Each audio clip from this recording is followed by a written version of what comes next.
नाज़रीन अस्सलाम वालेकुम। सियासत टीवी के खुसूसी प्रोग्राम खबर ख्याल में आपका खैर मकदम है। मैं मोहम्मद रियाज अहमद और मेरे साथी नईम वजाहत अस्सलाम वालेकुम। हमेशा की तरह आपके सामने अहम खबरें लिए हाजिर हुए हैं। नाज़रीन, जैसा कि आप जानते हैं कि हम जो खबरें आपके सामने पेश करते हैं वो कल के अखबारात की सुर्खियाँ बनती हैं। न सिर्फ सुर्खियाँ बनती हैं बल्कि उन खबरों को इलेक्ट्रॉनिक मीडिया गैर मामूली अंदाज में नश्र करता है। इसी तरह सोशल मीडिया पर ये खबरें वायरल होती हैं। बहरहाल नाज़रीन, जहाँ तक खबरों का सवाल है, आज की जो पहली खबर है खबर ख्याल की वो ये है कि कम्युनिस्ट लीडर सीताराम येचुरी इस दुनिया में नहीं रहे। आज 3:05 पर all India Institute of Medical sciences में उनका देहांत हो गया है और वहीं पर यानी 2 दिनों तक एम्स में ही उनकी मैयत रखी जाएगी दीदार के लिए। कम्युनिस्ट कायदीन, कम्युनिस्ट कारकुन और कम्युनिस्ट जहदकार जो हैं वो वहाँ उनका दीदार करेंगे। और सबसे अहम बात यह है कि सीताराम येचुरी की डेड बॉडी को या शमशान घाट में नजर आतिश नहीं किया जाएगा या फिर किसी जगह दफन नहीं किया जाएगा, बल्कि all India Institute of Medical Sciences को बतौर एहतियात पेश कर दिया जाएगा मेडिकल रिसर्च के लिए और मेडिकल जो ज़रूरियात होती है उसके लिए। और अब आप देखेंगे कि 2 दिन तक एम्स में उनकी मैयत रखी जाएगी, फिर उसके बाद एम्स से उनकी मैयत को AKG भवन मुंतकिल किया जाएगा, फिर दोबारा एम्स में ला ली जाएगी मैयत और फिर वहाँ मुस्तकिल तौर पर उस मैयत को उस इंस्टीट्यूट के हवाले कर दिया जाएगा। तो बहरहाल आपको बता दें कि ये बहुत बड़ा नुकसान है, ख़ासतौर पर सेक्युलर ताकतों के लिए और सेक्युलर जो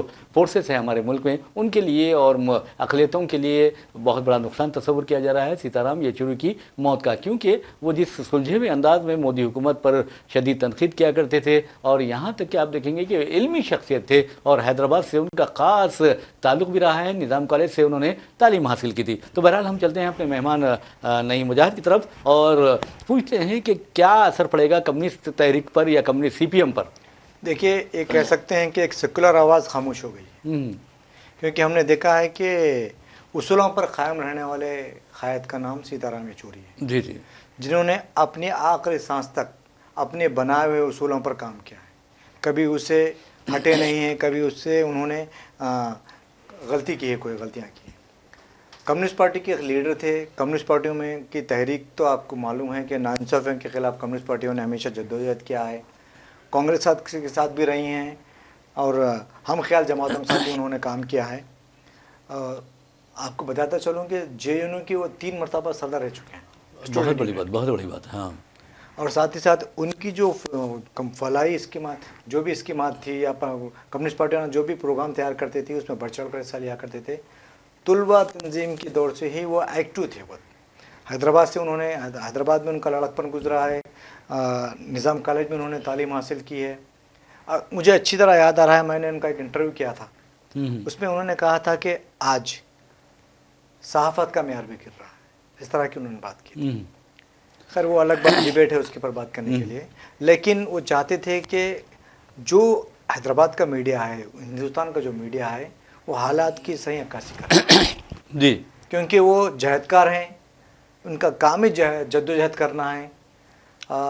उन्हें वेस्ट बंगाल से राज्यसभा का रुकन भी बनाया गया था। वो आखिरी सांस तक CPI के कौमी जनरल सेक्रेटरी के CPM के कौमी जनरल सेक्रेटरी कैसे उन्होंने आखिरी सांस ली है।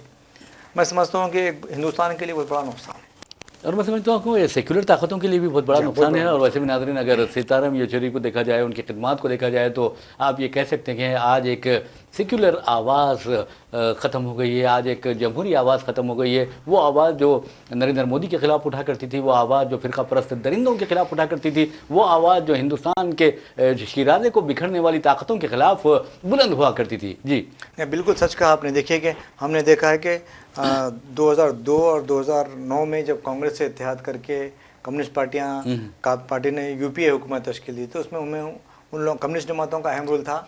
उसमें हमारे सीताराम येचुरी ने भी अहम रोल अदा किया था। जी, जब भी कोई अवामी मसाइल पेश आते हैं, फ़िरका वाराना फसाद आते हैं, किसानों के मसाइल आते हैं या दलितों के मसाइल आते हैं, तो कम्युनिस्ट पार्टियाँ उसको ना सिर्फ सड़कों पर उतर कर एहतजाज करती हैं बल्कि पार्लियामेंट में भी आवाज़ उठाती हैं उसकी। उसमें से एक नाम सीताराम येचुरी का। बिल्कुल आपने सही कहा है। बहरहाल नाज़रीन, आपको फिर एक बार बताते हैं कि all India Institute of Medical sciences नई दिल्ली में सीताराम येचुरी का 3:05 को देहांत हुआ। और आपको ये भी बता दें कि उनके अरकान ख़ानदान ने, जो गमज़दा अरकान ख़ानदान है, उन्होंने उनकी डेड बॉडी को बतौर अतिया All India Institute of Medical Sciences को पेश करने का, शायद उनका वसीयत भी थी। हाँ, वसीयत की वजह से। जी जी।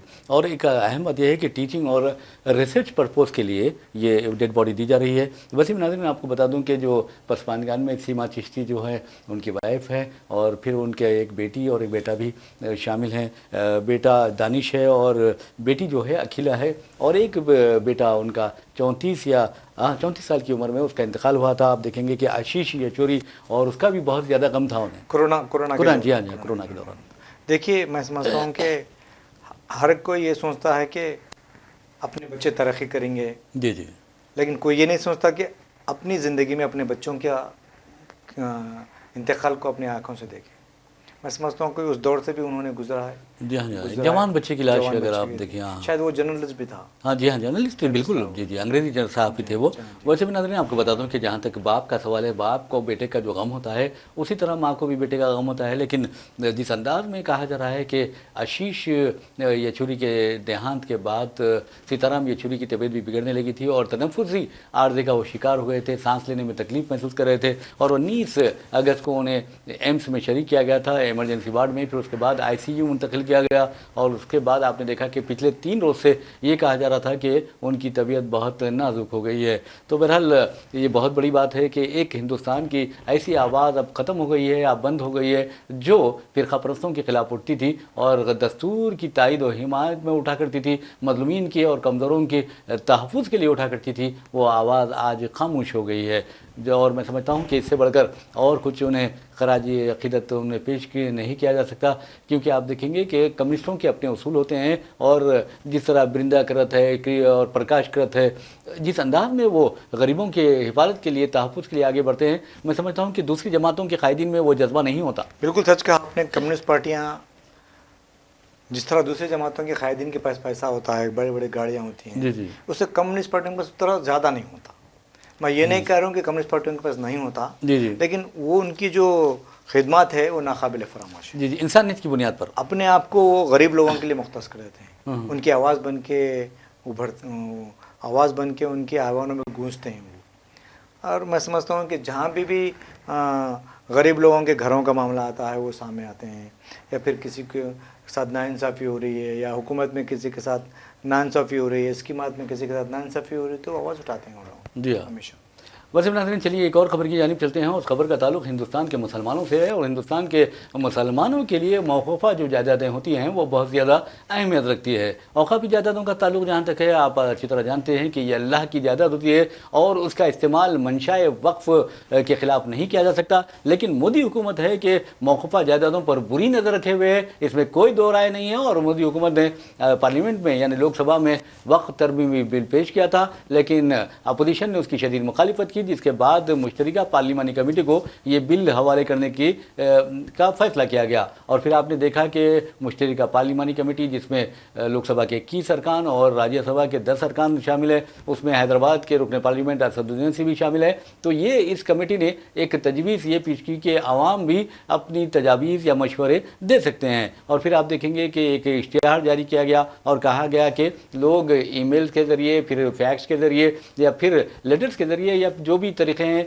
उसके ज़रिए अपनी अपनी तजावीज़ रवाना करें, और अगर वो हक़ में हैं तो हाँ कहें, अगर हक़ में नहीं है तो ना कहें। तो बहरहाल मुसलमान तो इसकी शिद्दत से मुखालिफत कर रहे हैं, ताहम इम्तिहान इनकी और इनका जो आजमाइश ये है कि वो मुश्तरका पार्लिमानी कमेटी को बड़े पैमाने पर यानी मेल्स रवाना करें, फैक्स रवाना करें। और फिर आपको जब QR कोड भी अब रोज़नामा सियासत ने भी अपने सफ़े आखिर पर शाया किया है, आप उसके ज़रिए भी अपना एहतजाज दर्ज करवा सकते हैं और कह सकते हैं कि हम वक्फ़ तरमीमी बिल को या वक्फ़ अमेंडमेंट एक्ट को नामंजूर करते हैं, रिजेक्ट करते हैं। अगर आप ऐसा करेंगे तो समझिए कि आप मौक़ूफ़ा जायदादों के हामी हैं और हुकूमत के जो मुदाखलत है उसके मुखालिफ है। जी देखिए, होना तो ये चाहिए था कि इस पर मुबाहिस की ज़रूरत ही नहीं होनी चाहिए।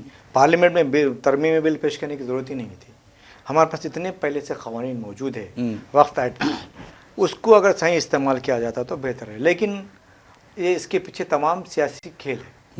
ऐसा लग रहा है कि जो वक्फ की जायदादें हैं वो फ़िरका परस्त ताकतों को चुभ रही हैं। वो चाहती हैं कि छीन लिया जाए या उसमें इस तरह से मदाखलत किया कर दिया जाए कि वक्फ बोर्ड से वो महरूम हो जाए। इसके लिए ये शायद मैं समझता हूँ वक्फ तरमीमी बिल पेश किया गया है। आज तक दस्तूर ने हमें मुकम्मल अपने अख्तियार दिए हैं, लेकिन जब से एनडीए हुकूमत कायम हुई है तब से मुसलमानों के ख़िलाफ़ इस तरह के हर दिन नए कोई ना कोई चीज़ सामने ऊपर की आती है। जी जी। अब रही बात का लास्ट डेट है, जी हाँ बिल्कुल, 13 सितंबर अब तजावीज़ रवाना करने की लास्ट डेट है। मैं समझता हूँ कि अगर वह जॉइंट एक्शन कमेटी की जानिब से इसकी तारीख़ में तोसी दी जाए तो बेहतर होगा। कम से कम 1 हफ़्ता या फिर 15 दिन इसमें मज़ीद तोसी दी जाए तो बेहतर होगा। वैसे भी ना नईम वजह साहब, आप देखेंगे कि एमएलसी आमिर अली खान साहब भी मुख्तलिफ अजला का दौरा करते हुए लोगों में ये राय आमा को हमवार कर रहे हैं कि वक्फ तरमीमी एक्ट के ख़िलाफ़ अपनी राय का इजहार करें। आज नाज़रीन आपको बता दूं कि वो तांडूर में इसी सिलसिले में मुस्लिम वेलफेयर एसोसिएशन की जानिब से मुनक़िदा एक सिम्पोजियम में भी उन्होंने शिरकत की और शिद्दत से मुखालिफत करते हुए कहा कि औक़ाफ़ी जायदादें अल्लाह की जायदादें होते हैं और हुकूमत जो मुदाखलत की कोशिश कर रही है वो गैर दस्तूरी है, गैर कानूनी है, गैर जमहूरी है। इससे अंदाज़ा होता है कि हुकूमत की नीयत और इरादे ठीक नहीं है, यानी मोदी हुकूमत हर हाल में मुसलमानों को तकलीफ देना चाहती है, परेशान करना चाहती है और किसी ना किसी बहाने वो मुसलमानों के बहाने यानी हिंदुओं के मजहबी जज्बात से खेलना चाहती है। देखिए, हमेशा मुसलमान अब बीजेपी की ग़िज़ा बन गए हैं। जी जी, ऑक्सीजन बन गए हैं। जी जी। कोई भी मसला उठाता है, हर चीज़ जाके मुसलमानों से जोड़ दिया जाता है। आप देखेंगे कि कहीं मस्जिद तामीर हो रही है उसकी मुखालिफत की जा रही है, कहीं मिलादुन नजबी के जलसे के तैयारियाँ की जा रही है तो उसकी मुखालिफत की। जी हाँ, जी हाँ, जी हाँ। आप देखेंगे कि हम गणेश त्यौहार है, हमने दूसरी मरतबा जी जी गणेश जुलूस के पेश नज़र अपने जुलूस को मुलतवी कर लिया। जी हाँ, जी हाँ। इससे ज़्यादा और क्या हो सकता है बताइए आप। लेकिन मुल्क के कई मुकामात पर हम देख रहे हैं कि जश्न की तैयारियाँ करने वालों के ख़िलाफ़ पथराव किया जा रहा है, मस्जिदों पे पथराव किया जा रहा है। अब तो हमने देखा है कि हैदराबाद के शहर के मुख्तलिफ गलियों में, सड़कों पे, मेन सड़कों पे गणेश बैठाए गए हैं, लेकिन हमने कभी कोई इतराज़ नहीं किया। ये उनका अपना मजहबी मामला है, अक़ीदा है उनका। शायद 10 दिन वो पूजा पाठ करते हैं, कर लेने दीजिए, लेकिन हमें इस तरह के काम करने से रोका जा रहा है। जी जी, तो ये नहीं होना चाहिए। मैं समझता हूँ कि बहरहाल नाज़रीन आपको बता दूँ कि जहाँ तक हैड्रा का सवाल है, हैड्रा तो बहुत परेशान, ऐसा लगता है कि हैड्रा का नाम सुनकर लोग परेशान हो रहे हैं और वो लोग परेशान हो रहे हैं, वो शख्सियतें परेशान हो रहे हैं, उन पर हैबत तारी हो रही है जिन्होंने झीलों के किनारे या फिर तालाबों के, कुंटों के और नदियों के किनारे अपने मकानात तामीर कर लिए हैं और उनमें खौफ ज़्यादा पाया जाता है क्योंकि एफटीएल और बफर जोन में जो भी इमारतें तामीर की जा रही हैं उसके खिलाफ हैड्रा ने कार्रवाई शुरू की है और ये कहा गया है कि अब तक हैड्रा ने 262 गैर कानूनी वो नाजायज़ इमारतों को ज़मींदोज़ कर दिया है और इसके अलावा 111.72 एकड़ अराजी सरकार के हवाले कर दी है या बाजियाब करने का हैड्रा ने दावा किया है। तो नहीं बजाता, आप ये बताइए कि हैड्रा से इतना डर क्यों हो रहा है? क्या ये हैड्रा का जो इक़दाम है वो मुनसिफाना है? देखिए, मैं ये कहना चाहता हूँ कि अगर कोई भी हिंदू गलत है तो गलत जी। आप ये देखेंगे कि पहले शहर हैदराबाद में तालाबां कितने थे, झीलें कितनी थी, आज जाके देखिए कहीं भी नहीं है, सब पे कब्जे हुए हैं। अगर हम इस वक्त तालाबों को, झीलों का तहफ़्फ़ुज़ नहीं किया तो आइंदा हमारे नस्लों के लिए बहुत नुकसानदार साबित होगा। लेकिन एक बात बताइए कि एक इंसान है, घर बनाने के लिए ज़िंदगियाँ लग जाती हैं, ज़िंदगी लग जाती है और अगर आखिर हुकूमत उसे तोड़ती है, मुनहदिम करती है तो क्या हुकूमत का फरीज़ा नहीं है कि वो उसका मुआवजा अदा करे? क्योंकि आप देखेंगे कि जो इजाज़त दी है सरकारी अहदेदारों ने, उनकी इजाज़त से ये लोगों ने मकानात तामीर किए हैं। बिल्कुल सच कहा आपने। देखिए, सब पूरे मिले हुए हैं इसके अंदर। जी, रियल एस्टेट कारोबार करने वाले मिले हुए हैं, ऑफिशल्स मिले हुए हैं। उसके बाद जाके लोगों को ये ख्वाब दिखाया गया कि आपको लेक साइड का लेक व्यू मिलेगा, इस तरह की बातें करते हुए लोगों को बेच दिया गया है। लोगों ने भी अपनी ज़िंदगी की सारी पूंजी उस पर लगा दी है। बिल्कुल सच कहा आपने कि गरीब लोगों का नुकसान हो रहा है। मैं समझता हूँ कि कल ही चीफ मिनिस्टर ने ऐलान किया है कि मूसा नदी के किनारे जो लोग बसे हुए हैं उन लोगों को तकरीबन वहाँ से हटा दिया जाएगा और 11,000 बेडरूम, डबल बेडरूम जो है उनको मुख्तस किया जाएंगे, इस तरह की उन्होंने बात की है। लेकिन और एक बात यह है कि अगर रियल एस्टेट कारोबार करने वाले नाजायज़ कब्ज़े करते हुए कारोबार कर रहे हैं तो उनके खिलाफ कार्रवाई होनी चाहिए। जी जी और हो सका तो जिन लोगों का नुकसान हो रहा है उनसे उनका मुआवजा दिलाना चाहिए। जी जी, ये बात भी और सही है। जो जिन अहदेदारों ने वहाँ पर मंजूरियाँ दी है, किसके प्रेशर में दी हैं, क्या दी हैं, उसका भी तहकीकात करनी चाहिए। हो सका तो उनके खिलाफ भी कार्रवाई की जानी चाहिए। चंद लोगों ऑफिसर्स के खिलाफ केसेस भी दर्ज किए गए। तो आप ये नहीं समझते कि जो लैंड ग्रैबर्स की आपने बात की है, ऑफिशियल्स की बात की है, लेकिन पॉलिटिशियन के दरमियान जो नेक्सस है पॉलिटिशियन और लैंड ग्रैबर्स, उसका ये बिल्कुल बिल्कुल, नतीजा नहीं? देखिए पॉलिटिशियन, लैंड ग्रैबर्स और अहदेदार, ये तीनों की मिली भगत का नतीजा है। गरीब जी लोग जो जी है जी। उसको नुकसान उठाना पड़ रहा है। लेकिन मैं समझता हूँ कि इस तरह की जो कार्रवाई है, ख़ासतौर पर जो गरीबों को नुकसान हो रहा है, वो बहुत ही ख़तरनाक बात है। यह अलग बात है कि मूसा नदी के किनारे जो मकीन हैं या जिन्होंने मकानात तामीर कर लिए हैं, उन्हें हुकूमत ने कहा है कि रज़ाकाराना तौर पर आप वहाँ से तखलिया कर दें, हम आपको 2 BHK वो देंगे, यानी मकानात देंगे। लेकिन उनका क्या होगा जो मूसा नदी के किनारे और मूसा नदी के अंदरूनी हिस्से में मजहबी ढांचे तामीर कर लिए गए हैं, उसके खिलाफ क्या कोई कार्रवाई होगी या जुर्रत करेगी हुकूमत? नहीं, देखिए मैं समझता हूँ कि जहाँ तक मजहबी ढांचों का सवाल है जी वो हसास मसला है। जी जी। हर एक मज़हब का उसके से जज्बात मजरू होते हैं। हो सक कोशिश तो यही होनी चाहिए कि नाजायज़ कब्ज़े ख़त्म हो और मसले को आसानी से हल कर लिया जा सके। एक मसले को छेड़ते हुए दूसरे मज़ीद मसलों को छेड़ते हुए इशू को मैं समझता हूँ कशीदा बना देना या पेचीदा बना देना ठीक बात नहीं है। नाज़रीन, एक और ख़बर की जानिब हम चलते हैं। उस खबर का ताल्लुक ऐसा लगता है कि रियासत में एक नया सियासी भूचाल आने वाला है और BRS और कांग्रेस के दरमियान ऐसा लगता है कि ठन गई है। और उसकी वजह यह है, 2 अहम शख्सियतें या एक BRS के 2 अरकान असम्बली, एक BRS के अरकान असम्बली रुकन असम्बली है कौशिक रेड्डी, जो हुज़ूराबाद की नुमाइंदगी करते हैं, और आप अच्छी तरह जानते हैं कि ईटाला राजेंद्र को उन्होंने शिकस्त दी थी हुज़ूराबाद से। फिर उसके बाद आपको बता दूँ, दूसरी जो शख्सियत है वो BRS के रुकन असम्बली थे, लेकिन उन्होंने हालिया अरसे के दौरान कांग्रेस में शमूलियत अख्तियार की और फिर उन्हें रेवंत रेड्डी हुकूमत ने PAC का सरबराह मुकर्रर कर दिया।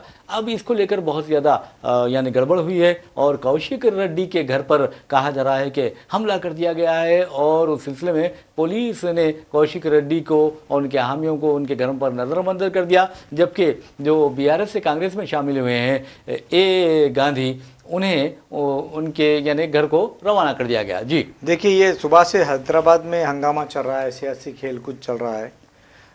कल कौशिक रेड्डी ने चैलेंज किया था कि A गांधी के घर पे पहुंच के मैं उन्हें पार्टी का खंडवा पहनाऊंगा BRS का, और उनके घर के सामने BRS का परचम, कौमी परचम लहराऊंगा जी, जिसको इन्होंने कबूल कर लिया था। आज इंतज़ार किया उन्होंने, वो ना आने की सूरत में इनके A गांधी अपने हामियों के साथ कौशिक रेड्डी के घर पहुँचे।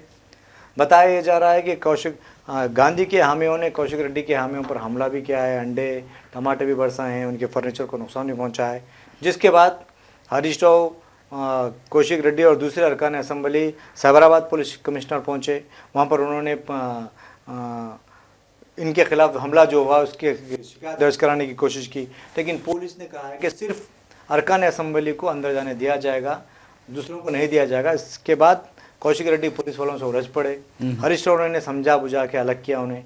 फिर बाद में उन्होंने सरकारी तो तहरीरी तौर पर शिकायत दर्ज कराई कि जिन लोगों ने इन पर हमला किया उनके खिलाफ कार्रवाई की।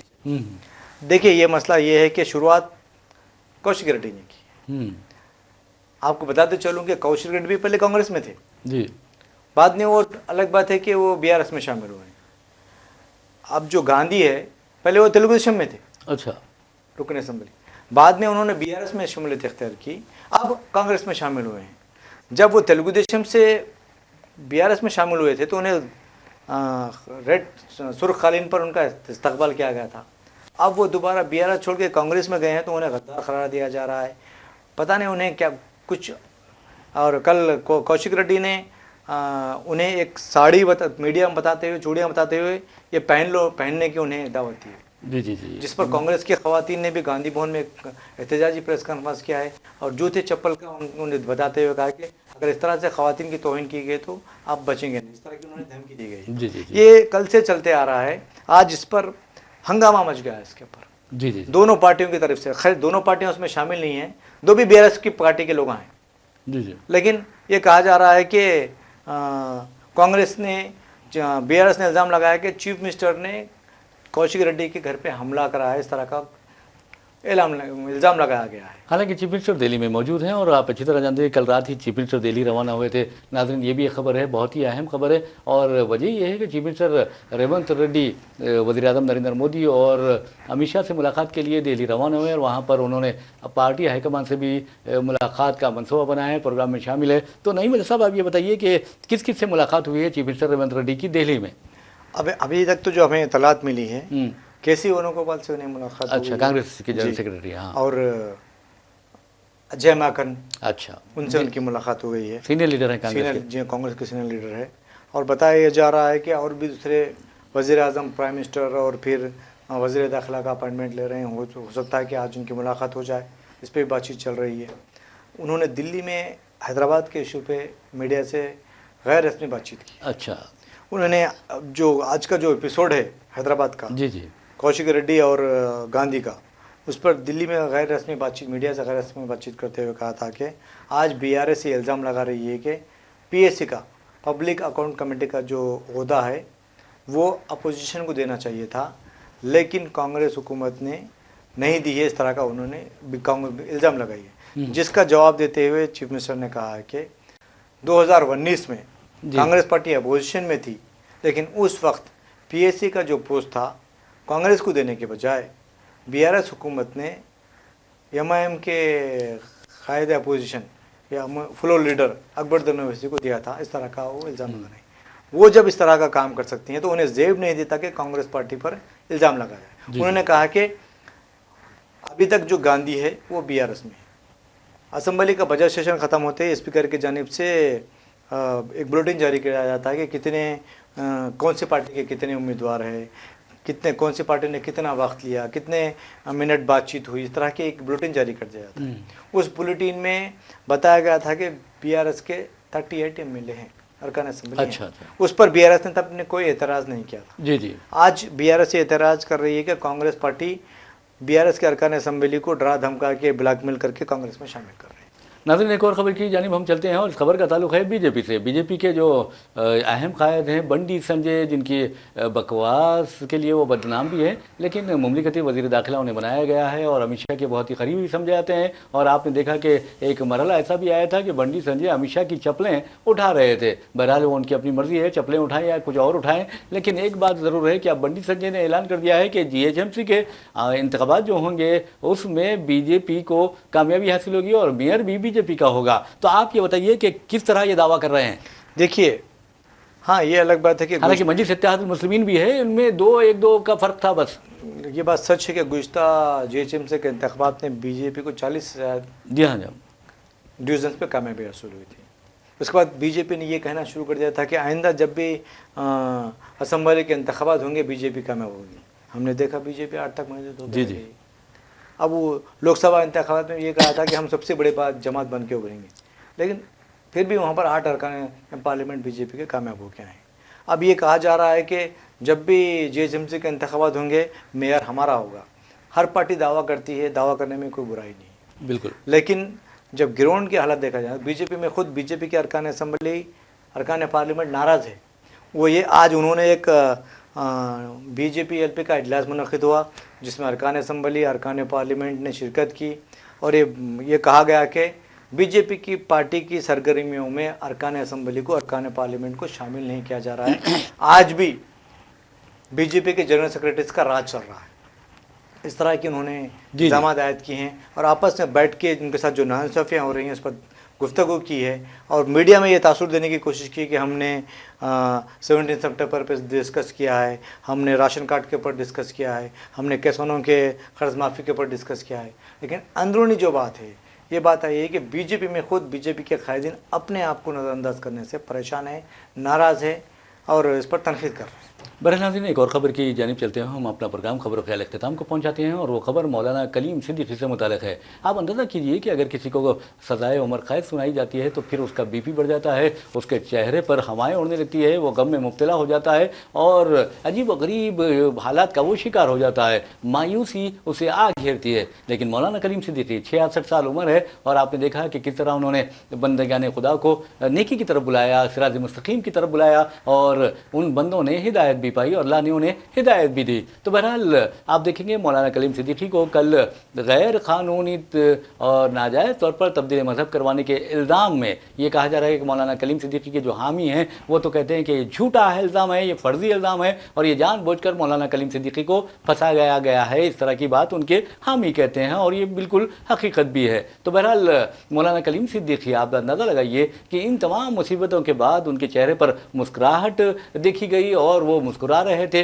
अल्लाह का शुक्र अदा कर रहे थे और उन्होंने खुद कहा कि ये अल्लाह की आजमाइश है और अल्लाह की जो मर्ज़ी है उस पर मैं राज़ी हूँ। तो ये होता है तक़वा कि कितना अल्लाह पे तवक्ल ये होता है। तो आप अंदाज़ा कीजिए कि जिन दुश्मनों ने, जिन दुश्मन ताकतों ने उनको फंसाने की कोशिश की है, शायद वो भी शर्मिंदा होगी और यकीन मानिए कि मौलाना कलीम सिद्दीकी जहाँ पर भी जाते हैं लोग उनसे मुतासिर हो जाते हैं। अल्लाह ने उनकी ज़बान में ऐसे तासीर दी है कि लोग खुद अपना जो गंदा रास्ता होता है वो तर्क करके नेकी की राह पर चलते हैं। जी देखिए, जिस मौलाना की आपने बात की है वो मुल्क के जाने माने मुबल्लिग है। जी मुबल्लिग है जी और लोग उनका एहतराम करते हैं, ज़ात पात मजहब से बरातर होकर उनका एहतराम करते हैं, लेकिन उन्हें एक साजिश के तहत फंसाया गया। लेकिन जिस तरह से आपने कहा कि मौलाना ने इस पर रजामंदी का इज़हार किया बिल्कुल बिल्कुल अल्लाह से, तो मुझे ऐसा लगता है कि अब जेल जब जाएंगे वो उम्र कैद की सज़ा काटेंगे तो जेल पूरा मुसलमान हो जाएगा। बिल्कुल आपने सही कहा है। और दूसरी बात आप देखेंगे वो अपील भी करने वाले हैं, उनके वकीला जो है, वकीलों की टीम है उनके, वो अपील करेंगे हाई कोर्ट में। और हाई कोर्ट में भी अगर वहाँ पर अगर उत्तर प्रदेश है, कुछ भी हो सकता है, अगर हाई कोर्ट में भी उनके मुसरत कर दी जाती है दरख्वास्त तो फिर सुप्रीम कोर्ट से रुजू हो आ जाएगा और मुझे उम्मीद है कि वो वहाँ बरी कर दिए जाएंगे, ऐसा लगता है। चलो तो बहरहाल नाज़रीन, जी बहरहाल नाज़रीन, इसी के साथ हम अपना प्रोग्राम खबर व ख्याल इख्तिताम को पहुँचाते हैं। हमारे मेहमान जो हैं नईम वजाहत, उनको भी इजाज़त दीजिए और अपने मेज़बान मोहम्मद रियाज़ अहमद को भी इजाज़त दीजिए। इंशाअल्लाह फिर मुलाकात होगी, फिर बात होगी। तब तक के लिए अल्लाह हाफ़िज़। अल्लाह हाफ़िज़।